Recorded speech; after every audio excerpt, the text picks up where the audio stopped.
जय हिंद फ्रेंड, हिंदी और प्राइड में आप सभी का स्वागत है। फ्रेंड्स, यहाँ पे देखिए डॉक्टर नगीन की सीरीज को हम ऐप पे कंटिन्यू लेके चल रहे हैं। साथ ही ये कॉम्बो बैच है चारों का, जिसमें हम अभी डॉक्टर नगीन की सीरीज को करा रहे हैं। बाकी ऐसे ही क्रम से क्लासेस चलते रहेंगे। यहाँ पे हमें ये ध्यान देना है कि जो प्रीवियस में हमने 4 क्लास कराए हैं कहाँ तक करा दिया और आज क्लास में हमें आगे क्या चीज़ें पढ़ना है। ठीक है, बाकी जिसे क्लास लेना हो इस नंबर पर वो संपर्क कर सकता है। अभी तक नोट्स के साथ हमने जो प्रीवियस के जितने भी सेशन है उन पे जिन चीजों को कवर करा दिया है हम आज उस पर बात करने वाले हैं। यहाँ पे देखिए, ये आपका विषय अनुक्रम में देखें तो भूमिका में हिंदी साहित्य का इतिहास, पुनर्लेखन की समस्या और हिंदी भाषा, उद्भव, विकास और स्वरूप।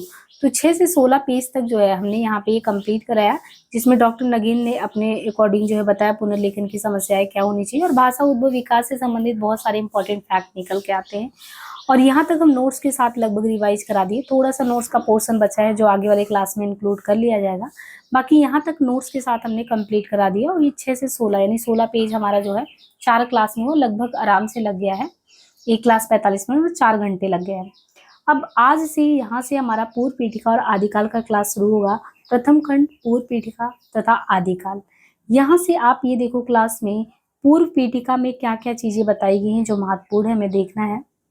अध्याय एक को हमें कंप्लीट करने में 1942 इतना पेज है, लगभग 19 से लेकर 42 में 30 पेज में आपको पूर्व पीठिका में क्या क्या चीज समझाया गया है कि जो इतिहास है, इतिहास क्या है, इतिहास का स्ट्रक्चर क्या होना चाहिए, उसका फॉर्मेट क्या होना चाहिए। तो इतिहास, अर्थ और स्वरूप, इतिहास दर्शन की रूपरेखा क्या हो, फिर इतिहास के प्रति भारतीयों का दृष्टिकोण या भारतीय दृष्टिकोण क्या हो, इतिहास के प्रति पाश्चात्य दृष्टिकोण क्या हो, साहित्य का इतिहास दर्शन क्या हो, साहित्य का इतिहास क्या हो, साहित्य आलोचना क्या है, हिंदी साहित्य इतिहास की परंपरा क्या है ना, हिंदी साहित्य के आधार क्या है, साहित्य इतिहास के काल विभाजन और नामकरण, ये सारी चीजें हैं। तो अब हम जो है, क्योंकि ये क्लास लगभग जो है अब हम मेन क्लास आज से शुरू करने वाले हैं। प्रीवियस के क्लासेज आपने देखे होंगे तो आपको बहुत कुछ आइडिया हो गया होगा। ठीक है, इसलिए हम सीधे अपने क्लास पे आ जाते हैं। ये हमारा क्लास यहाँ से शुरू करना है चैप्टर अध्याय 1 पूर्व पीठिका।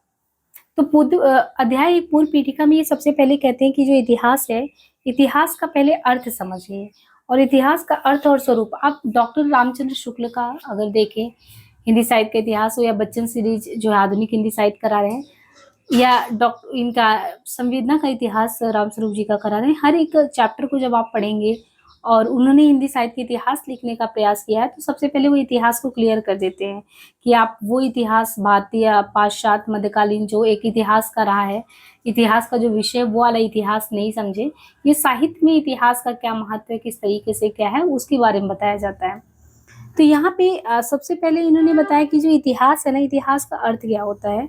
इतिहास के अर्थ एवं स्वरूप में सबसे पहले ये कहते हैं कि जो इतिहास है, शाब्दिक दृष्टि से अगर देखा जाए तो इतिहास जो है, इतिहास का मतलब क्या होता है, ऐसा ही था या ऐसा ही हुआ। दो चीजें क्लियर होगी आपकी।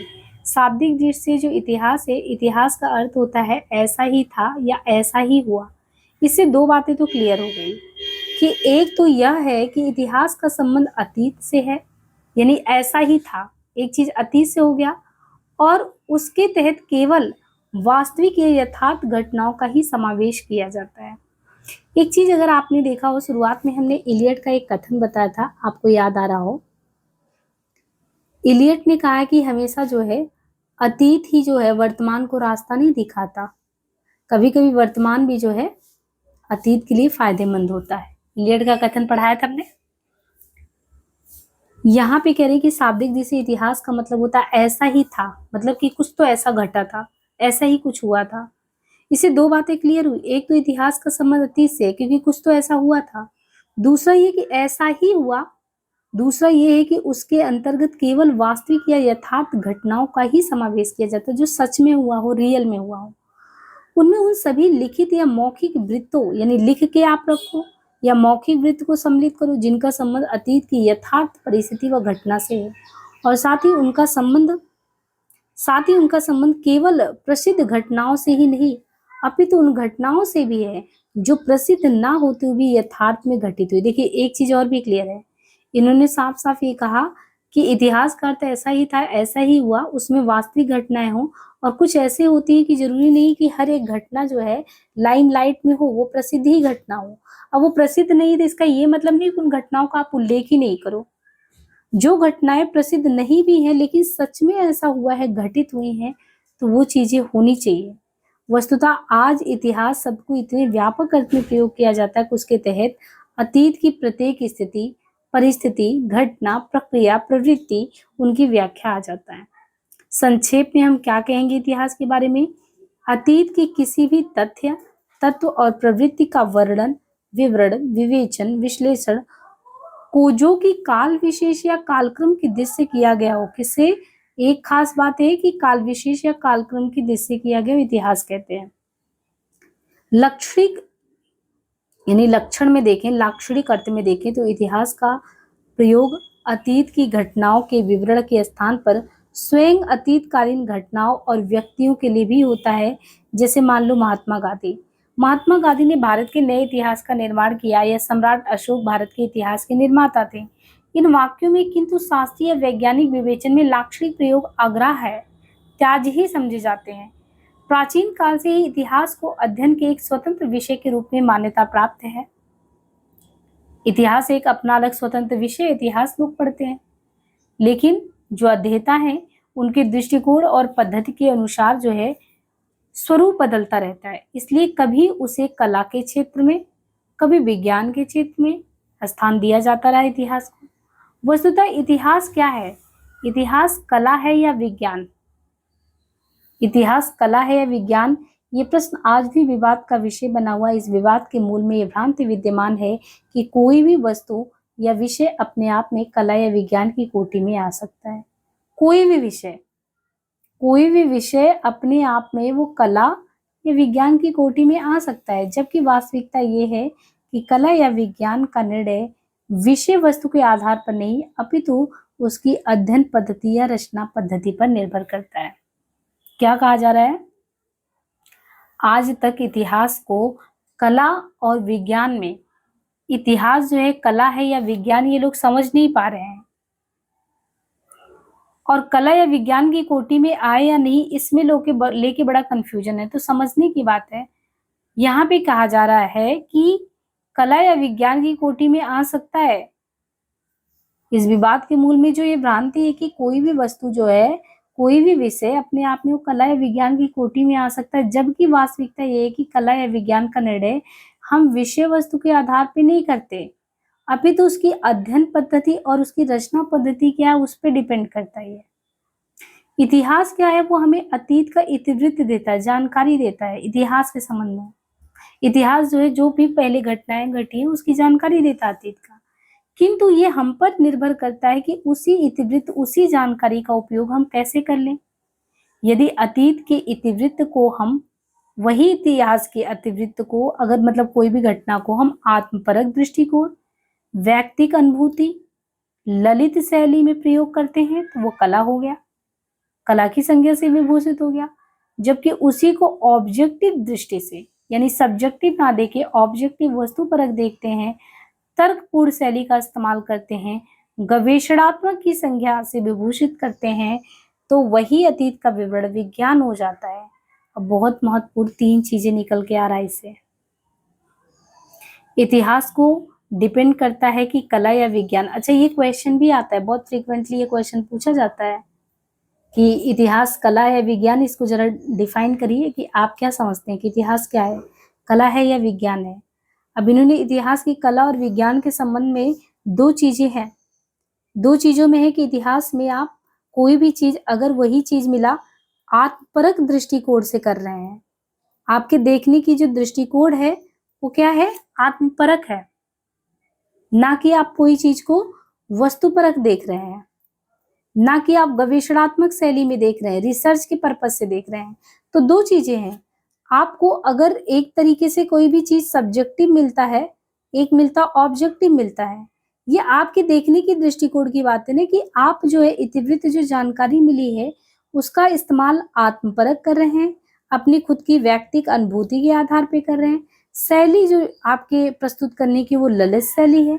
अगर ये सब है तो वो कला हो गया। कभी भी आपको ये डिफिनेशन लिखना हो और ये आता है, इतिहास जो है एक तरीके से कला है या विज्ञान है, इसमें बड़ा कंट्रोवर्सी रहता है और इसको डिफाइन करना होता है। तो जब आपको इतिहास को कला सिद्ध करना होगा तो उसमें 3 चीजें जो इन्होंने बताया हुआ है कि उसमें आदपरक दृष्टिकोण रखिए, ललित शैली में उस चीज को रखिए, है ना। इसका प्रयोग जो है आप अंतपरक दृष्टिकोण के साथ उसकी ललित शैली, और तीसरी चीज इसमें व्यक्तिक अनुभूति। हाँ, आप ये देखो ना कि साहित्य की कोई भी चीजें हो बिना व्यक्तिक अनुभूति के तो वो कुछ है ही नहीं ना, बिना महसूस करके लिखना। लेकिन जो विज्ञान होता है, क्योंकि वो तर्क पे चलता है, तो विज्ञान क्या है, एक तरीके से कोई भी चीज को वस्तुपरक देखने की, उसमें तर्क आ जाएगा, तर्क के साथ उसमें गवेषणा यानी अनुसंधान आ जाएगा। तो मतलब इतिवृत्त बोले तो जानकारी, उसी जानकारी का इस्तेमाल अगर आप व्यक्तिक अनुभूति, आत्मपरक दृष्टिकोण, ललित शैली के साथ करो तो कला हो गया, वस्तुपरक करो तर्कपूर्ण के साथ गवेषणात्मक तो वो आपका विज्ञान हो गया। वस्तुतः इतिहास से कवि, साहित्यकार, उपदेशक, शोधकर्ता आदि विभिन्न वर्गों के लोग प्रेरणा ग्रहण करते रहे हैं। उनकी दृष्टि व पद्धति के अनुसार उसका स्वरूप भी बदलता रहा। ऐसी स्थिति में इतिहास के भी विभिन्न रूप उपलब्ध हो तो कोई आश्चर्य नहीं है। अब दूसरी चीज, फिर भी आधुनिक युग में इतिहास को कला की अपेक्षा विज्ञान के ज्यादा निकट माना जाता है। अब देखिए दूसरा पॉइंट आपको क्या मिल रहा है।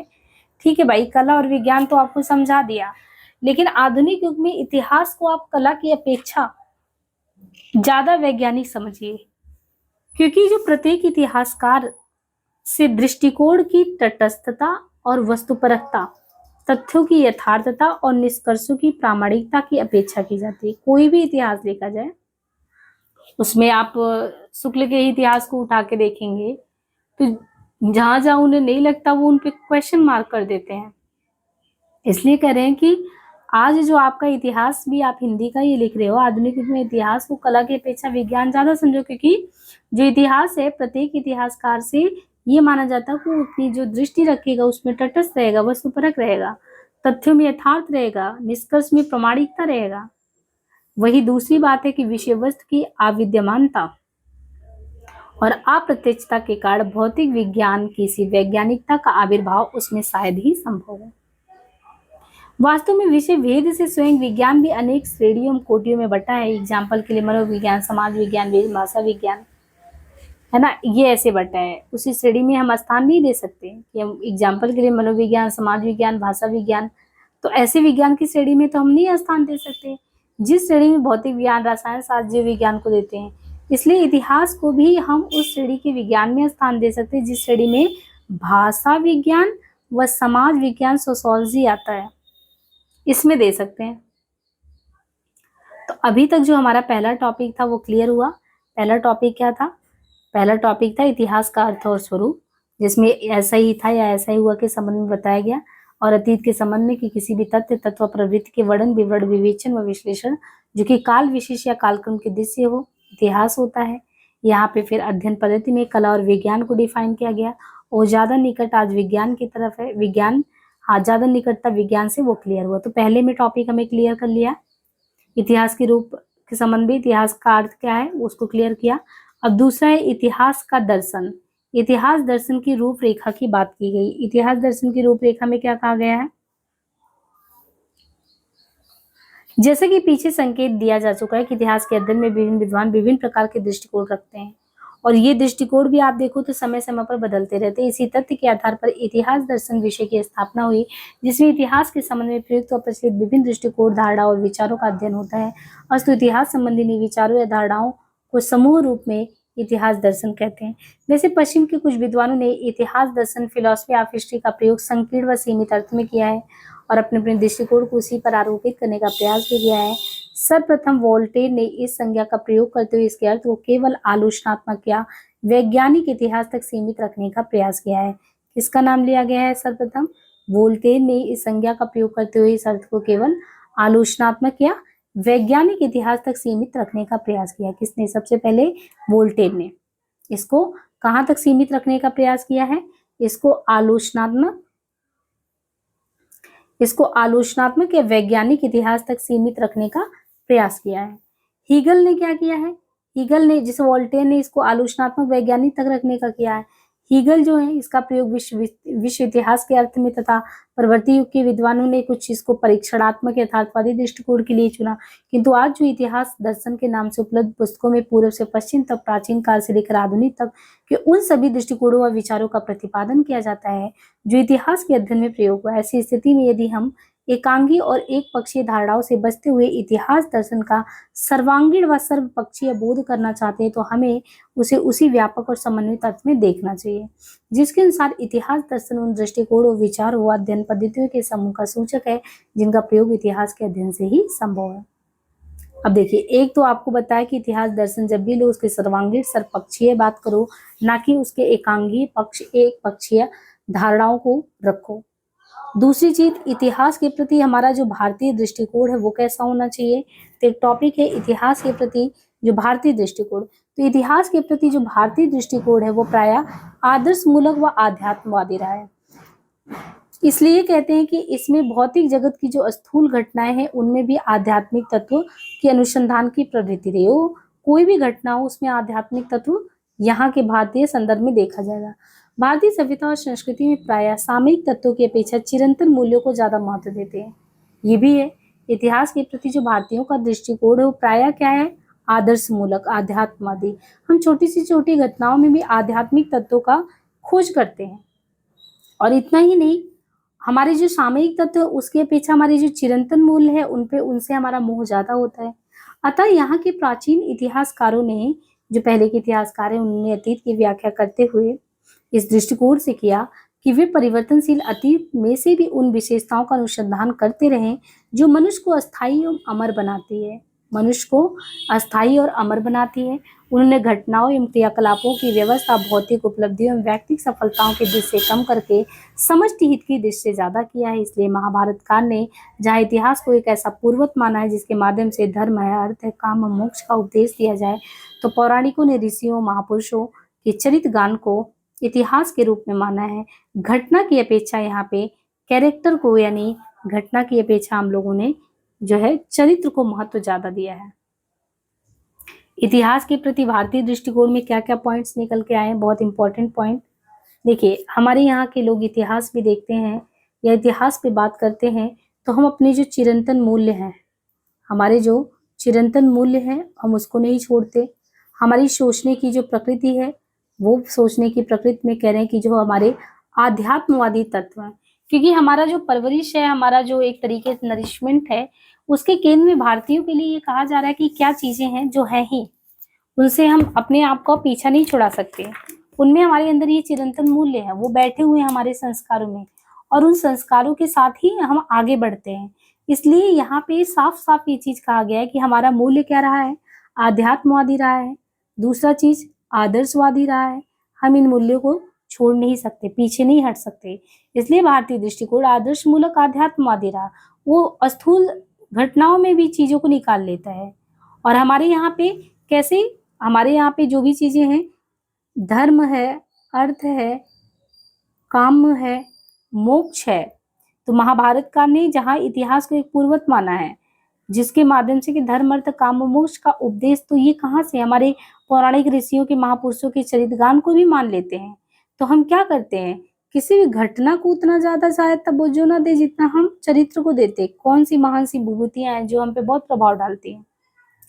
इसलिए आप वोल्टेयर, हीगल, इन लोगों का तो अलग ही इतिहास दर्शन रहा है।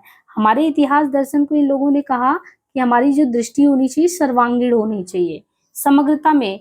व्यष्टि के अलावा हमारे यहाँ पे व्यष्टि की जगह पे हमारे मन में क्या होना चाहिए, समष्टि का भाव होना चाहिए। लेकिन इतना ही नहीं, आगे चलकर कहते हैं कि जैसे बाढ़ है, कल्हड़ है, ये कुछ इतिहासकार हैं, इससे अलग दृष्टि को अपनाते हैं। जैसे यहाँ पे दृष्टि के संबंध में बात करें, आगे चलकर आप देखिए तो बाढ़ है संस्कृति का कवि में, कल्हड़ है जिनकी राजता रंगड़ी है, ये इतिहासकारों ने इससे अलग दृष्टि को अपनाया। ये क्या अपनाते हैं, आध्यात्मिक, नैतिक, चारित्रिक तत्वों की अपेक्षा ये यथार्थपरक वस्तु और तथ्यों की ओर ज्यादा जोर देते हैं, किंतु काव्यात्मकता एवं अलंकृति का मोह ये भी नहीं छोड़ पाते। इसलिए जहां इनके अंदर प्राचीन युग में भारतीय इतिहासकारों की रचनाएं चारित्रिक मूल, नैतिक उपदेश, आध्यात्मिक रूपों से युक्त होकर पौराणिक रूपों से पढ़ित हुई, वहीं बाद के इतिहासकारों की रचनाएं शुद्ध इतिहास की अपेक्षा काव्यात्मक इतिहास, ऐतिहासिक काव्य के रूप में विकसित हुई। वस्तुतः भारत का प्राचीन इतिहासकार सत्य शोधन तक ही सीमित नहीं रहा, वो शिवम और सुंदरम के समन्वय की बात करता है। ये अंतर है। हमारे यहाँ के इतिहासकार अभी तो सत्य को खोज करें, लेकिन शिवम और सुंदरम पे ध्यान नहीं जाएगा। ये कह रहे हैं कि यहाँ पे ही देख लो, ये बाण है, कल्लड़ है, इन्होंने दृष्टि अपनाई, इन्होंने आध्यात्मिक, नैतिक, चारित्रिक तत्वों की अपेक्षा यथार्थ वाली चीजों पे ज्यादा जोर दिया, लेकिन एक जगह पे आके ये भी रुक गए। ये यहाँ की काव्यात्मकता, अलंकृति का मोह नहीं छोड़ पाए। हमारे यहाँ वाले शिवम और सुंदरम को नहीं छोड़ पाए। तो इसे व्यवहारिक दृश्य वही कहा जाएगा, व्यवहारिक दृश्य जहां उसका गुण कहा जा सकता है, वहां सैद्धांतिक दृश्य उसका सबसे बड़ा दोष भी है, क्योंकि उसने इतिहास के कलेवर में कला और नीति को स्थान देकर उसे शुद्ध ऐतिहासिकता से वंचित कर दिया। उसमें कला और नीति, फिर भी यदि इतिहास के कलात्मक या काव्यात्मक रूप का किसी भी दृश्य कोई महत्व है, तो उस दृश्य भारतीय इतिहासकार को सर्वोच्च स्थान मिलना चाहिए। वास्तव में जो भारतीय इतिहासकार है, वो अपनी संस्कृति और जीवन के आदर्शों के अनुरूप इतिहास के क्षेत्र में संश्लेषणात्मक व समन्वयात्मक दृष्टिकोण का परिचय देता है। उसमें वो सत्यम, शिवम, सुंदरम के समन्वय का प्रयास करता है, जो उसकी परंपराओं को देखते हुए उचित व स्वाभाविक कह सकते हैं। ये देखिए, बहुत अलग चीज है, बहुत खास बात है भारतीयों के अंदर, या भारतीय इतिहासकार जब देखते हैं। यही अगर कोई पश्चिम का जो है इतिहासकार होगा, तो वो शायद इस दृष्टि नहीं देखे, लेकिन यहाँ पे जो भारतीय इतिहासकार है, उनके संबंध में कहा जा रहा है कि वो जब देखेगा तो चीजों को संश्लेषणात्मक और समन्वयात्मक दृष्टिकोण का परिचय देगा। वो सत्यम, शिवम, सुंदरम की बात करेगा, उसकी परंपराओं को देखते उचित व स्वाभाविक कहा जा सकता है। तो हमारे यहाँ की परंपरा क्या है, तो ये हमारे भारतीय दृष्टिकोण का कॉमन क्या क्या चीज रहा, हमें अच्छे से समझ में आ गया। भारतीय दृष्टिकोण में एक तो आध्यात्मवादी, आदर्शवादी, हम लोग चरित्र पे ज्यादा महत्व देते हैं। भारतीय इतिहासकार जो है सत्यम, शिवम पे जोर देता है, और एक तरीके से समन्वयात्मक दृष्टिकोण का परिचय देता है। तो कभी भी भारतीय दृष्टिकोण के संबंध में कुछ भी लिखने को कहीं आए तो आप लिख सकते हैं। अब इतिहास के प्रति हम पाश्चात्य दृष्टिकोण देखें, जहां भारतीय इतिहासकारों के दृष्टिकोण में आपको आदर्शवादिता की प्रमुखता देखें, वही चीज पाश्चात्य में जाएंगे, यथार्थवादी दृष्टिकोण है उनके अंदर। इतिहास हिस्ट्री के प्रथम व्याख्याता कौन थे? इतिहास के प्रथम व्याख्याता के तौर पे विद्वान हेरोडोटस 456 से 547 ईस्वी पूर्व।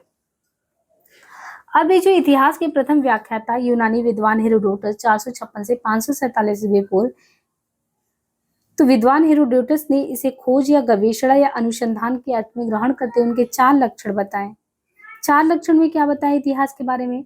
इन्होंने बताया, एक तो जो ये है कि इतिहास जो होता है वो वैज्ञानिक विधा है, इसकी पद्धति आलोचनात्मक होती है। दूसरा, ये मानव जाति से संबंधित होने के कारण मानवीय विद्या मानविकी है। तीसरा, ये तर्क संकेत विद्या है और इसमें तथ्य और निष्कर्ष प्रमाण पर आधारित होते हैं। चौथा, ये अतीत के आलोक में भविष्य पर प्रकाश डालता है, ये शिक्षाप्रद विद्या है।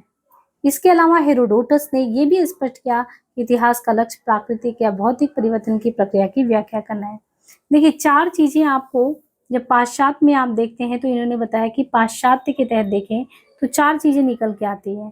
अब देखना है हमको कि जो इतिहास के प्रति पाश्चात्य दृष्टिकोण है, ये तो हमें पता है कि यहाँ के आदर्शवादी के तुलना में देखें तो वहाँ यथार्थवादी है, लेकिन हेरोडोटस ने जो 4 चीजें बताई है इतिहास के संदर्भ में, कि क्या क्या चीजें इतिहास को उसमें बताता है, क्योंकि पहले व्याख्याता यूनानी विद्वान वही थे, तो उन्होंने खोज, गवेषणा या अनुसंधान सब रिसर्च ही है।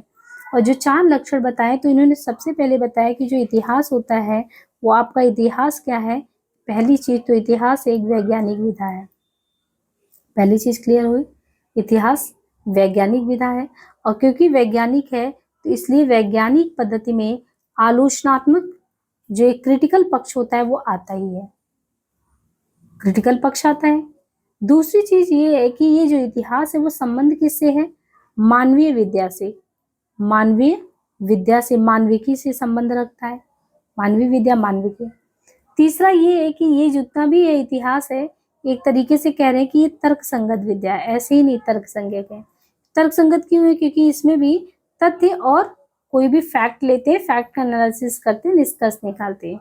चौथा ये है कि जो इतिहास होता है ना, वो अतीत के आलोक में, आपने अतीत को झांका, अतीत से कुछ लिया, और अतीत के आलोक में आपको उसी में आपके भविष्य पर प्रकाश डालता है, एक रास्ता भी अख्तियार कर देता है। हालांकि लियट ने वर्तमान को भी बोला अतीत को कुछ ना कुछ एक तरीके से प्रभावित करता है, ये चीजें हैं, लेकिन हमें एक रास्ता दिखाने का काम क्या करता है, हम कोई भी चीज पढ़ते हैं, कोई भी एक अनुभव लेते हैं, तो ये तो लेते हैं ना पिछले वाले से जोड़ के लेते हैं कि अच्छा ऐसा कुछ घटित होता है, ये करने पे ये हो सकता है, तो एक तरीके से वो भविष्य का रास्ता तो दिखाता ही है और शिक्षाप्रद है। और इसके अलावा उन्होंने ये भी स्पष्ट किया कि इतिहास का लक्ष्य क्या होता है। इतिहास का लक्ष्य है कि वो प्राकृतिक या जो भौतिक है परिवर्तन की प्रक्रिया की व्याख्या करे। कहते हैं कि प्राचीन युग में समानता जो हेरोडोटस था उसका ही दृष्टिकोण मान्य रहा, लेकिन अभी आधुनिक युग के अलग अलग विद्वानों ने कई नए विचार दिए हैं। और इसमें एक विचार आता है, इटालियन विद्वान है बीको का विचार आता है। एक अभी हम पढ़ेंगे बीको का विचार। ये जैसे वो यूनानी थे, तो बीको कौन है? बीको एक है इटालियन। तो बीको ने क्या कहा? बीको ने कहा 1668 से लेके बीको का समय 1744। बीको ने कहा इतिहास का संबंध न केवल अतीत से है अपितु वर्तमान से भी स्थापित करते हुए प्रतिपादित किया, क्योंकि इतिहास का निर्माता कौन होता है? इतिहास कौन बनाता है? इतिहास का निर्माता जो होता है ना, वो स्वयं मनुष्य है। इतिहास को निर्मित करने वाला स्वयं एक मनुष्य है। और मनुष्य की जो मूलभूत, जैसे हम लोग कहते हैं रोटी कपड़ा मकान, बेसिक नीड्स, वो तो हमेशा एक जैसा होता है। इसलिए अलग अलग युगों में भी आप देखो तो उनकी विशेषताएं सामान्य रूप से आपको मिलेंगी। यहाँ पे देखिए,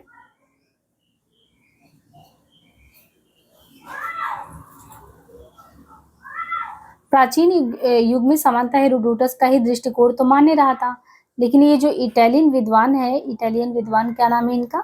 बीको।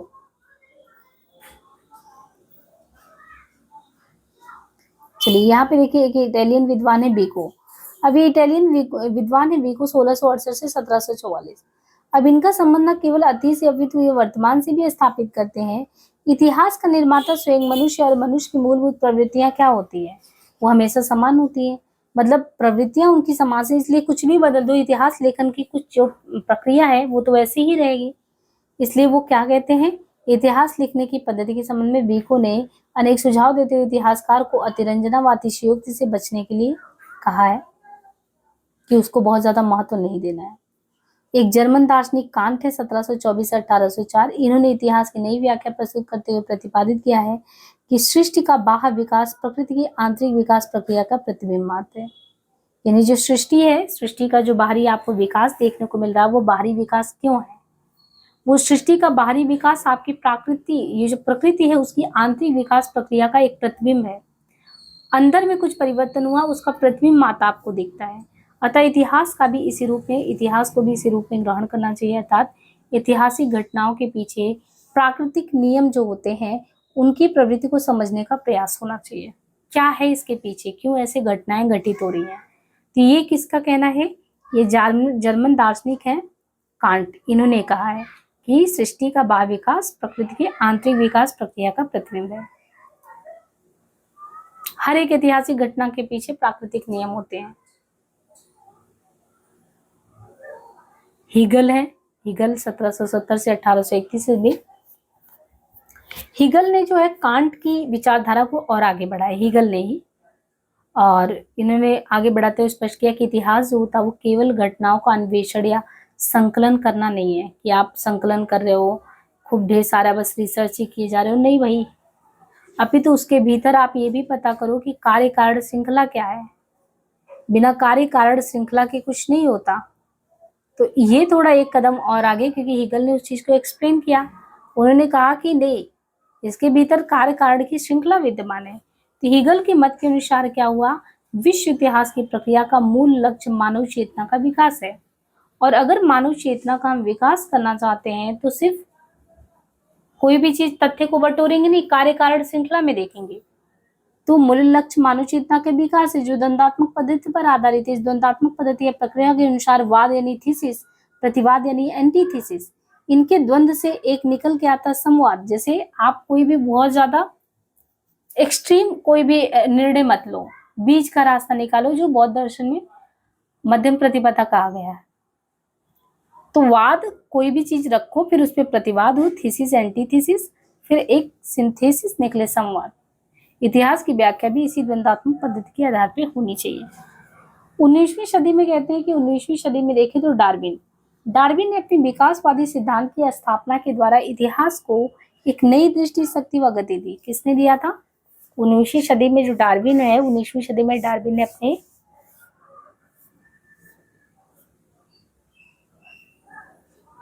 19वीं सदी में जो डार्विन है, डार्विन ने अपने विकासवादी सिद्धांत की स्थापना के द्वारा इतिहास को एक नई दृष्टि व शक्ति दी। और डार्विन जो है परवर्ती युग में विभिन्न चिंतकों ने आर्थिक, सामाजिक, राजनीतिक, सांस्कृतिक आदि क्षेत्र में विभिन्न विकासवादी सिद्धांतों की स्थापना करते हुए प्रमाणित किया कि जो सृष्टि है इसका कोई अंग या तत्व एकाएक घटित या रचित न होकर क्रमशः विकसित होता है। वैज्ञानिक दृष्टि इतिहास का अर्थ घटना समूह का संकलन न होकर विकास क्रम का विवेचन है। कार्ल मार्क्स हो गए, एंजिल से मार्गन हेक्सले प्रभावित अनेक विद्वानों ने विकासवाद के विभिन्न पक्षों की व्याख्या की है। किसने किसने यहाँ पे दिया गया है नाम? कार्ल मार्क्स हो गए। कार्ल मार्क्स के अलावा जो है एंजिल से मार्गन है, ये सभी इन्होंने व्याख्यायित किया है। और इस तरह 20वीं सदी के अनेक इतिहासकारों ने, स्पेंगलर ने, टैनबी है, टर्नर है, ये सब इतिहासकार ने विश्व संस्कृति और सभ्यता के इतिहास की व्याख्या की है। अस्तु आज पाश्चात्य इतिहास दर्शन के सर्वप्रमुख एवं सर्वाधिक विकसित दृष्टिकोण के रूप में हम देखें तो कौन सा है? डार्विन का विकासवादी।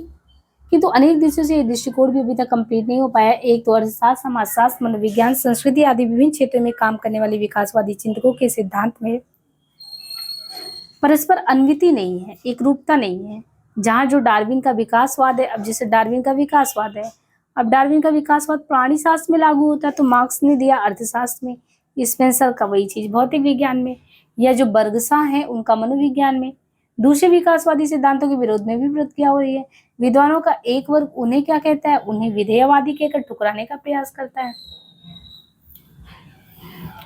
छात्र हैं ये, इनके आदि के वे अनुयायी जो कि एक नियमबद्धता, पूर्व निश्चितता और पूर्व निर्धारण के विरोधी हैं। इतिहास को भी किसी नियम से आबद्ध करना कैसे स्वीकार कर सकते हैं? अस्तित्ववादियों के अनुसार जब प्रकृति और, देखिए अस्तित्ववादी कहते हैं कि जब प्रकृति और मनुष्य ही नियमों से आजाद है तो उनके इतिहास को हम नियमबद्ध कैसे करें?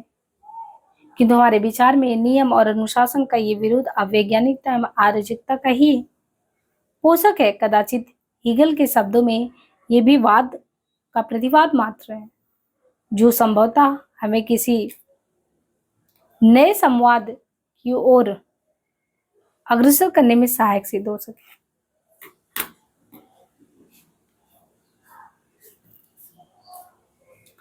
अब यहाँ पे जो टॉपिक शुरू होता है कि साहित्य का जो है इतिहास दर्शन क्या रहा है, साहित्य के पीछे के इतिहास दर्शन में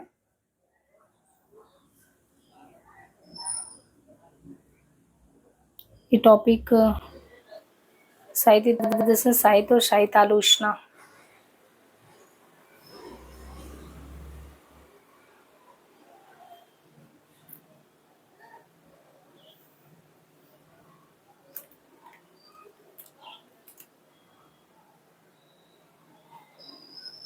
इस क्लास को यहीं तक करते हैं, ठीक है? क्योंकि आपकी प्रमाणिक किताबों में 1-2 किताबें लेके चल रहे हैं। बहुत ज़्यादा एक ही दिन में नहीं करिए, थोड़ा थोड़ा करिए, बहुत अच्छे से क्लास करिए। आधा घंटा बोरिंग भी नहीं लगेगा क्योंकि बहुत ही कॉन्सेप्चुअल है। और अन्य 4 किताबों में से 1-2 किताबें आपके चलते रहेंगे चैनल पे, तो उन्हें भी साथ में लेके चलते रहें। आज के लिए इतना ही, धन्यवाद।